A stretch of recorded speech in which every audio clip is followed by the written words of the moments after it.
ما جعل اللہ من بحیرہ، اللہ نے مقرر نہیں کیا ہے بحیرہ کو، ولا سائبہ،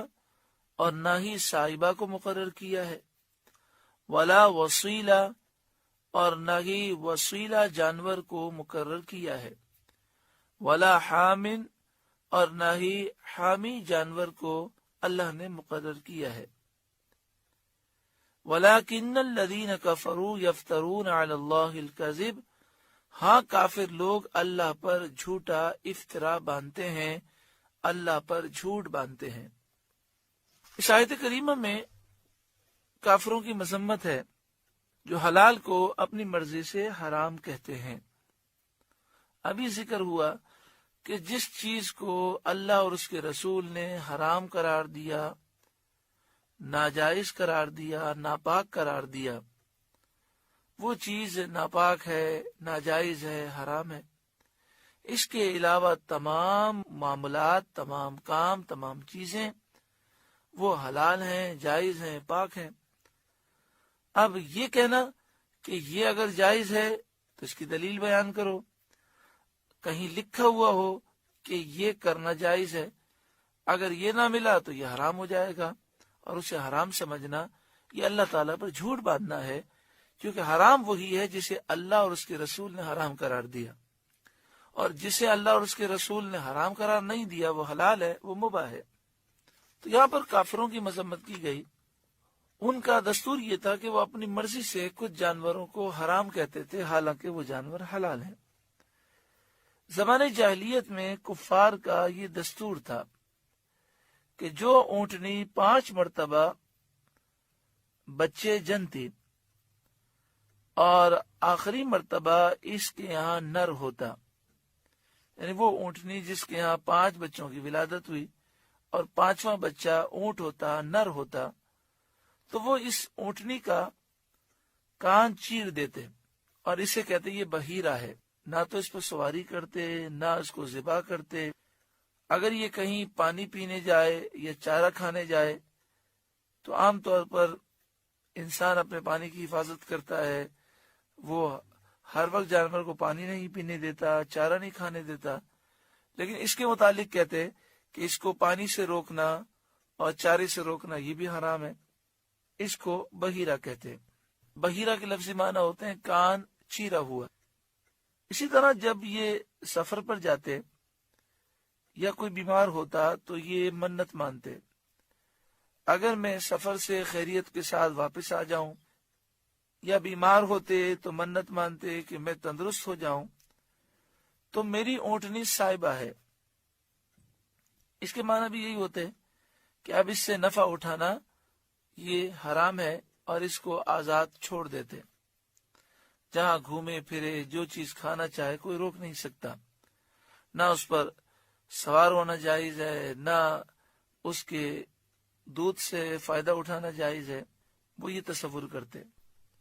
اسی طرح اسے ذبح کر کے کھانا بھی یہ حرام سمجھتے۔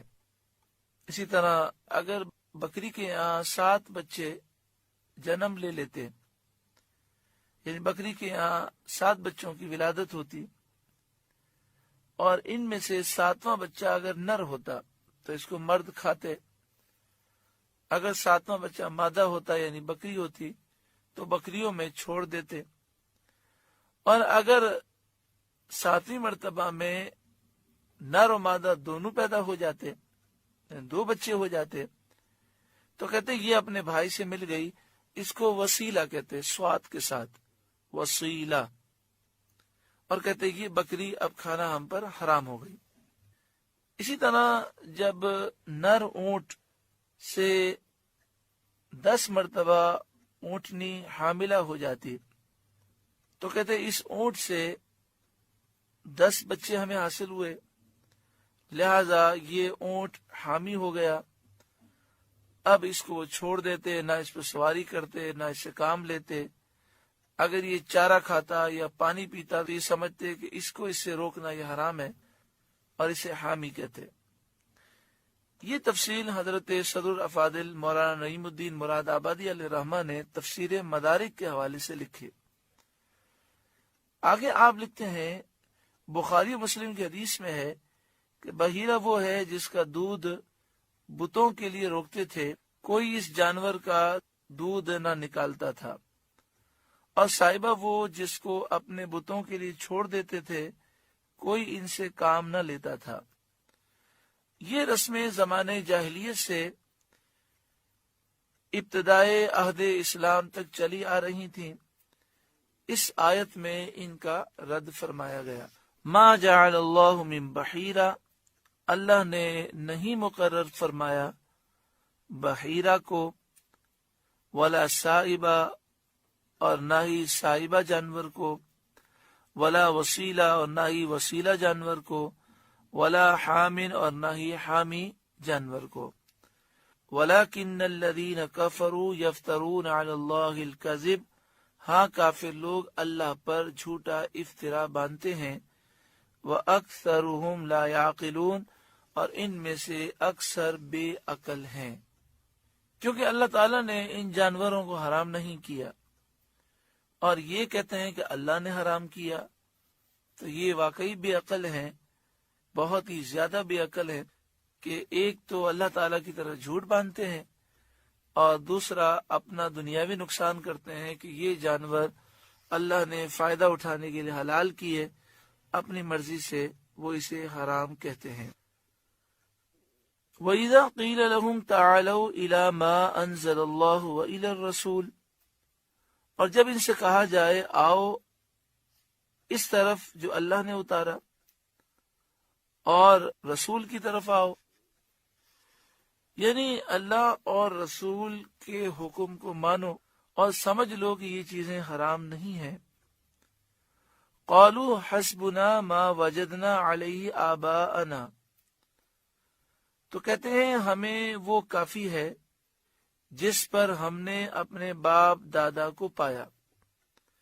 جو طریقہ ہم نے باپ داداؤں سے پایا ہے وہ ہمیں کافی ہے۔ اولو کان آباؤہم لا یعلمون شیئا ولا یہتدون، کیا اگرچہ ان کے باپ دادا نہ کچھ جانے نہ سیدھے راستے پر ہوں، یعنی باپ دادا کا اتباع اور ان کی پیروی اس وقت صحیح ہوتی ہے جب وہ اہل علم ہوں اور سیدھی راہ پر ہوں، نیک صالح ہوں، تو باپ داداؤں کی پیروی کرنی چاہیے۔